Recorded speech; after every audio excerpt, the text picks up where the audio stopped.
if you've recently undergone security checks with American Express and need to restore full access to your account. Follow these steps to ensure a smooth process. Step 1. Gather the required information.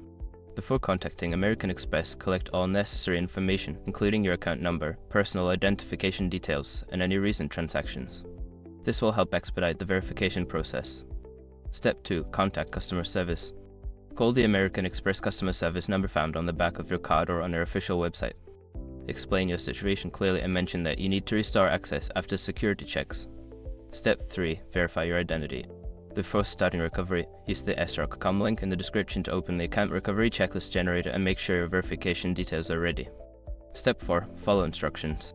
After verification, follow the instructions provided by the customer service representative. They may guide you through steps to reset your online account access or provide additional security measures to complete. Step 5. Confirm account access.